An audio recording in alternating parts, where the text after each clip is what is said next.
और पाकिस्तान इस साल 3 मैच की T20 सीरीज खेल सकते हैं। अगर ऐसा हुआ तो 8 साल बाद दोनों टीमें किसी द्विपक्षीय सीरीज में भिड़ेंगी। अगले हफ्ते होने वाली ICC की बैठक में इसको लेकर बातचीत हो सकती है। वहीं भारतीय विदेश मंत्रालय ने कहा कि अभी इस मामले पर कोई फैसला नहीं लिया गया है। 30 मार्च को भारतीय विदेश मंत्री और पाकिस्तानी विदेश मंत्री की मुलाकात हो सकती है। इस दौरान दोनों देशों के बीच द्विपक्षीय क्रिकेट सीरीज पर सहमति बन सकती है। भारत पाकिस्तान सीमा से सटे सीमांत क्षेत्र में गुरुवार की दरमियानी रात युद्धाभ्यास के दौरान बड़ा हादसा हो गया। रात करीब 3 बजे सेना की जिप्सी में आग लग गई। इसमें सेना के 3 जवानों की जलने से मौत हो गई। वहीं 5 जवानों की हालत गंभीर बताई जा रही है। मृतकों में 1 सूबेदार और 2 जवान शामिल हैं। हादसे के बाद आसपास के ग्रामीणों की मदद से आग पर काबू पाया गया। महाराष्ट्र के गृह मंत्री अनिल देशमुख ने मुंबई के पूर्व कमिश्नर और DG होमगार्ड परमवीर सिंह के आरोप पर जांच कराने की मांग की है। सिंह ने देशमुख पर एंटी लिया केस मामले में गिरफ्तार असिस्टेंट पुलिस इंस्पेक्टर सचिन वजीक से हर महीने 100 करोड़ रुपए वसूलने का आरोप लगाया था। इस बाबत अनिल देशमुख ने मुख्यमंत्री उद्धव ठाकरे को एक चिट्ठी लिखी है। उन्होंने अपनी इस चिट्ठी को देर रात तक सोशल मीडिया में साझा की है। केंद्रीय गृह मंत्री अमित शाह बुधवार को केरल में थे। उन्होंने NDA के प्रत्याशियों के लिए चुनाव प्रचार अभियान शुरू करते हुए त्रिपुनिथुरा शहर में रोड शो किया। उन्होंने सत्ताधारी वाम मोर्चा की अगुवाई वाली LDF सरकार पर भी हमला बोला। इस दौरान शाह ने कांग्रेस को कंफ्यूज पार्टी बताया। उन्होंने कहा कि एक तरफ कांग्रेस बंगाल में वाम दलों के साथ चुनाव लड़ती है, वहीं दूसरी ओर केरल में उसका विरोध करती है। मुंबई के पूर्व पुलिस कमिश्नर परमवीर सिंह के गृह मंत्री अनिल देशमुख पर लगाए गए आरोपों के बाद से राज्य में सियासी उथल पुथल चल रहा है। इस बीच कांग्रेस ने राज्यपाल भगत सिंह कोश्यारी से मिलकर सरकार का पक्ष प्रस्तुत करने की बात कही है, लेकिन राजभवन ने साफ किया है कि राज्यपाल मुंबई से बाहर हैं। विधानसभा चुनाव को लेकर प्रधानमंत्री नरेंद्र मोदी ने बुधवार को पश्चिम बंगाल के कांती में चुनाव सभा को संबोधित किया। इस दौरान उन्होंने पश्चिम बंगाल की TMC सरकार पर जमकर निशाना साधा और कहा कि अब बंगाल के हर घर से एक ही आवाज आ रही है कि 2 मई और दे दी गई। चीफ जस्टिस अरविंद बोबड़े ने जस्टिस NV रमन्ना को अपना उत्तराधिकारी और देश का 48वां मुख्य न्यायाधीश बनाने की सिफारिश का पत्र सरकार को भेजा है। परंपरा के मुताबिक जस्टिस बोबड़े ने विधि और न्याय मंत्रालय को चिट्ठी लिखी है। अगले महीने 23 अप्रैल को चीफ जस्टिस बोबड़े रिटायर्ड हो रहे हैं।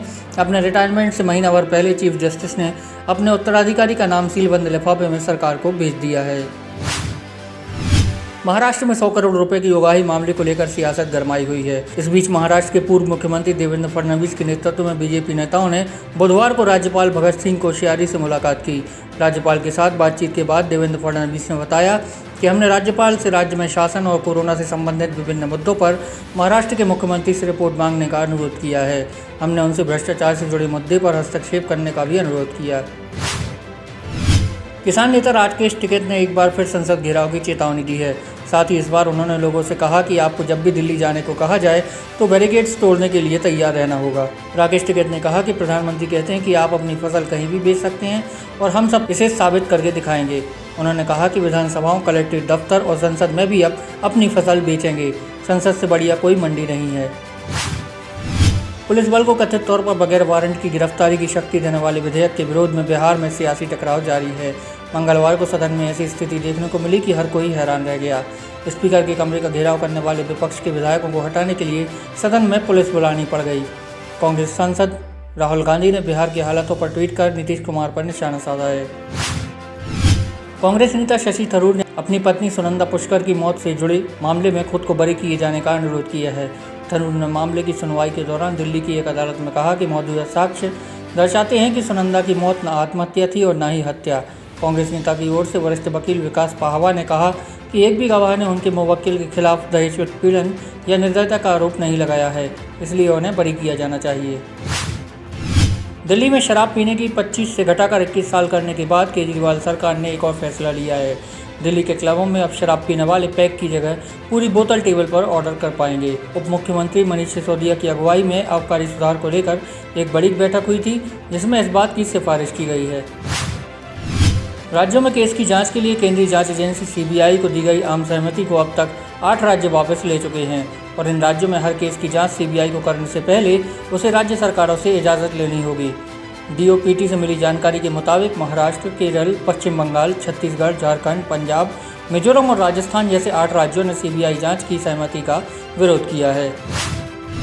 महाराष्ट्र के गृह मंत्री अनिल देशमुख के खिलाफ मुंबई पुलिस के पूर्व प्रमुख परमवीर सिंह की याचिका पर सुप्रीम कोर्ट में सुनवाई हुई। इस दौरान सुप्रीम कोर्ट ने परमवीर सिंह को बॉम्बे हाई कोर्ट में अपील करने को कहा। परमवीर सिंह की याचिका पर सुनवाई करते हुए जस्टिस एस.के. कौल ने कहा, इस मामले में बॉम्बे हाई कोर्ट में अपील की जाए। जम्मू कश्मीर की पूर्व मुख्यमंत्री और पीपल्स डेमोक्रेटिक पार्टी की नेता महबूबा मुफ्ती हिजबुल मुजाहिदीन के गिरफ्तार आतंकवादी नवीद बाबू को जानती थीं और एक बार उसे बात भी की थी। एनआईए ने जम्मू कश्मीर के पूर्व डीएसपी दविंदर सिंह से संबंधित टेरर फंडिंग मामले में दायर चार्जशीट में यह दावा किया है। भीलवाड़ा से गुजरने वाले जयपुर कोटा हाईवे पर हनुमान नगर में मंगलवार रात बड़ा हादसा हुआ। यहां टीकड़ गांव में आकाशीय बिजली गिरने से हाईवे पर चल रहा ट्रक पलट गया। ट्रक में 450 घरेलू सिलेंडर भरे हुए थे। ट्रक पलटते ही आग लग गई और सिलेंडर फटने लगे। एक के बाद एक करीब 2.5 घंटे तक सिलेंडरों में धमाके होते रहे। इस हादसे के करीब 15 घंटे बाद भी सड़क बंद है। बुधवार सुबह कोटा, अजमेर और जयपुर जाने वाले यात्रियों को पहले ही रोक दिया गया। बिहार में मुख्य विपक्षी दल आरजेडी के नेताओं तेजस्वी यादव और तेज प्रताप यादव के खिलाफ पटना के 2 अलग-अलग थानों में एफआईआर दर्ज की गई है। इसके अलावा पार्टी के कई अन्य नेताओं सहित करीब 3000 कार्यकर्ताओं के ऊपर भी केस दर्ज कराया गया है। इनके ऊपर हिंसा करने और सरकारी संपत्ति को नुकसान पहुंचाने का आरोप है। दूसरी ओर आरजेडी का कहना है कि पुलिस ने उसके नेताओं और कार्यकर्ताओं की बेवजह पिटाई की है। पार्टी ने दोषी पुलिसकर्मियों के खिलाफ कार्रवाई की मांग की है। भारत और पाकिस्तान के बीच रिश्ते सुधारने की दिशा में एक साथ कई लेवल पर पॉजिटिव कोशिशें शुरू हो चुकी हैं। 2.5 साल में पहली बार पाकिस्तानी अफसरों का दल दिल्ली पहुंचा और मंगलवार को सिंधु नदी जल बंटवारे पर स्थायी आयोग की 2 दिन की बैठक शुरू हुई। भारतीय अफसरों का कहना है कि इस बैठक के साथ ही दोनों देशों के संबंध पटरी पर लाने की खिड़की खुली है। एंटीलिया जांच में एनआईए को लगातार नए सबूत मिल रहे हैं। 2 दिन पहले एक 5 स्टार होटल में की गई छापेमारी के दौरान सीसीटीवी की जांच में पता चला है कि सचिन वजी जिस होटल में ठहरे थे उस बीच एक महिला उनसे मिलने आई थी। उस महिला के पास नोट गिनने वाली मशीन थी। एनआईए को शक है कि यह महिला वजह की राजदार है, इसलिए इस महिला की तलाश तेज कर दी है।